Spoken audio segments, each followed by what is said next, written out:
Helene, I shall soon be well again. Yes, very soon. Helene was an elder sister of Saint Therese. Although they never met on earth, since she died at age 5 before Therese was born. Like her older sisters, she was baptized at Saint Pierre de Montfort with her eldest sister, Mary, serving as her godmother, and according to a letter her mother wrote, Mr. J is her godfather. We do not know for certain who he was, but it is likely he was a friend of her father. Helene was the first of the Martin children that had to be sent to a wet nurse as her mother was not able to nourish her sufficiently herself.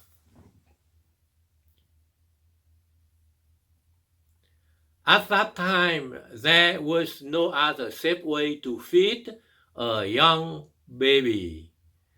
Fortunately, Helene's wet nurse proved reliable. In the autumn of 1865, Helene was back with her family. Among the small daughters who enlivened the home, Helene seemed marked with some mysterious sign. She was described as enchanting, fresh as a rose at morning, as affectionate as could be wished. And it was said that her precocious intelligence gave her chatter a charm all her own. Her photograph shows refined, delicate features, with something in her countenance of a gentle gravity that makes one think of the world beyond.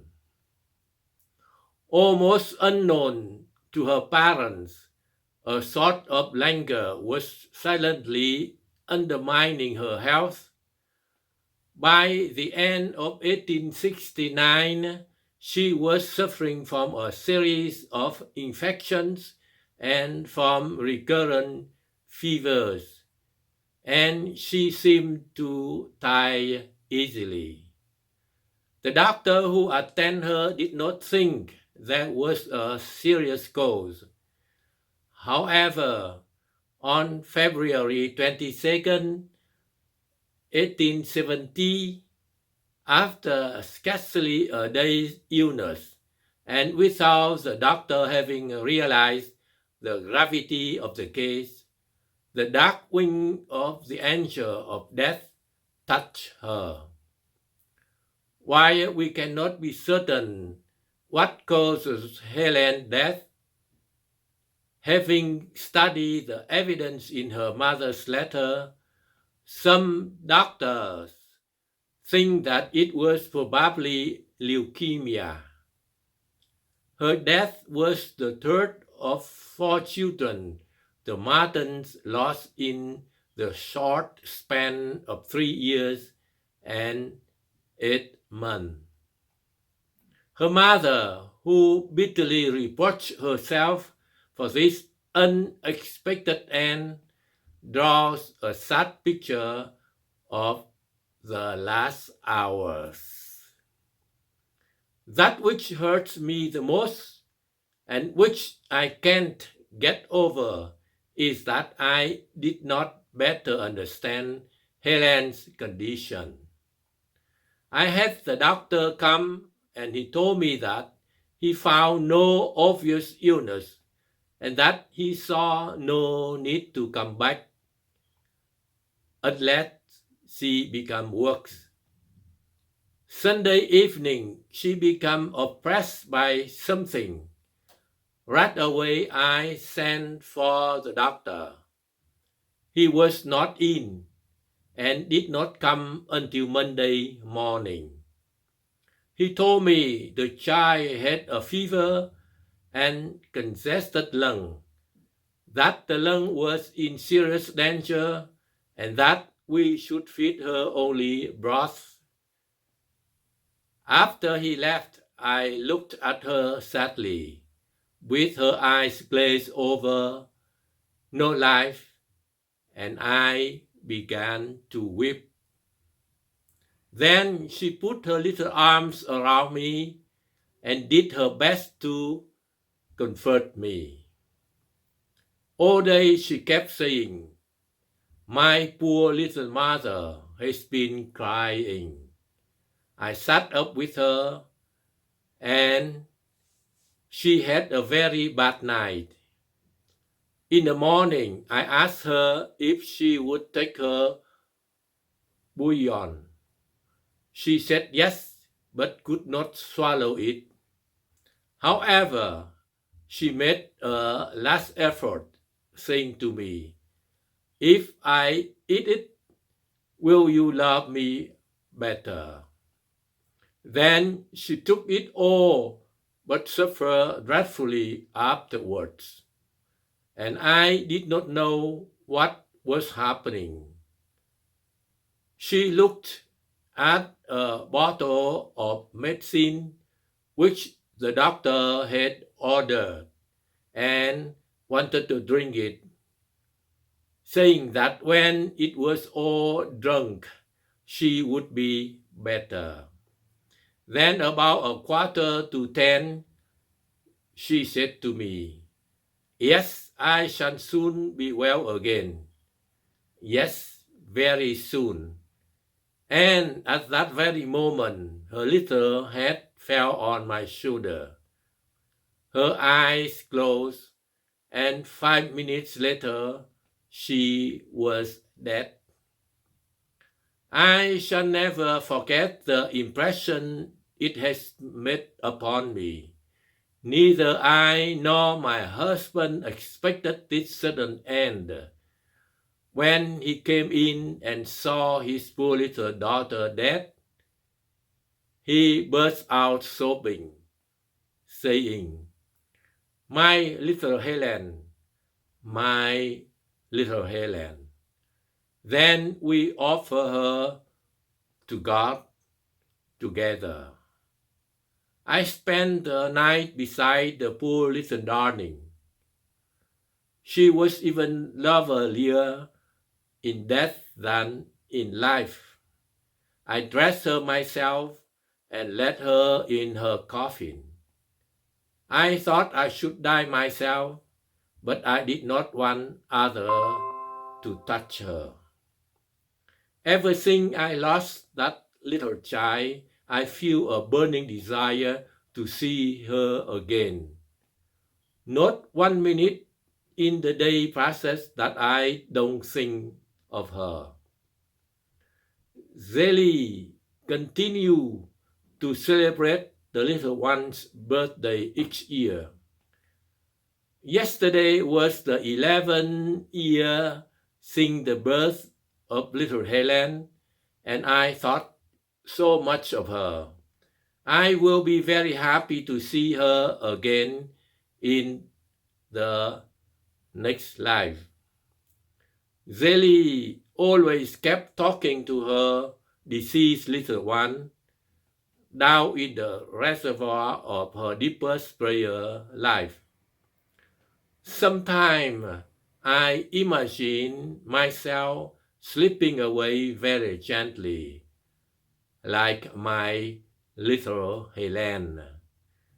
I assure you, I scarcely cling to life since I lost that child. I am aware of an ardent longing to see her again.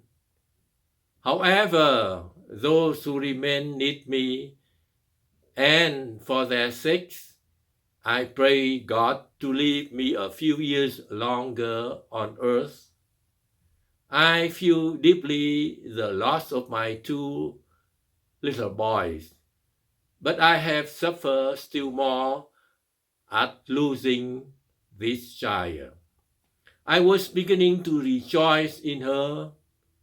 She was so good, so loving, and so advanced for her age. There is not a moment of the day when I do not think of her. The sister who taught her in school told me, and it was well said, that the children like her do not live long. Well, she is in heaven, far happier than here below.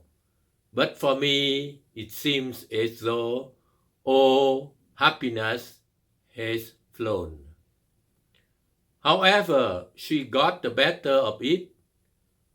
From the visitation convent, she received a message of hope from her sister, which, looking back, sounds like an early foretelling of the glory of Therese.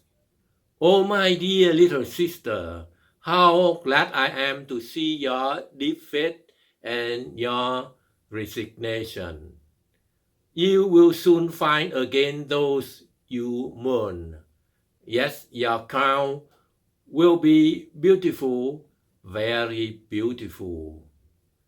Just now your heart is broken, but by your acquiescence in all that God wills, there will come a fragrance which will delight the heart of God. One day, your faith and trust that never flinch will have a magnificent reward. Be sure that God will bless you, and that the measure of your sorrows will be that of the consolation reserved for you. For after all, if God is pleased with you and wills to give you the great saint you have no desire for his glory, will you not be well repaid? In a large household, there was not time to bury herself in her grief. The stream of life rose and surged ever forward. The gaps were gradually filled, and the parents, while keeping before their eyes the beloved features of those who were gone, spent themselves upon those who remained, uniting in a magnificent solidarity the family on earth and the family beyond the tomb, the latter watching over the former. One day Zélie had an intuition, even a physical impression of this communion with the world beyond. Recalling how a little white lie had once escaped Helene's lips, she harshly reproached herself for not having thought to make her go to confession. The idea that by her involuntary neglection the child was perhaps undergoing the suffering of purgatory was unbearable. To shake off this obsession, she turned to the family statue of Our Lady, the fingers of which, having been broken with much kissing, had been more than once replaced. The answer of the Immaculate Mother came forthwith, "She is here with me." Tenderly murmured a mysterious interior voice. At these words, the mother's anguish vanished, and an indescribable joy arose in her heart, making her conceive a redoubled esteem for her high calling.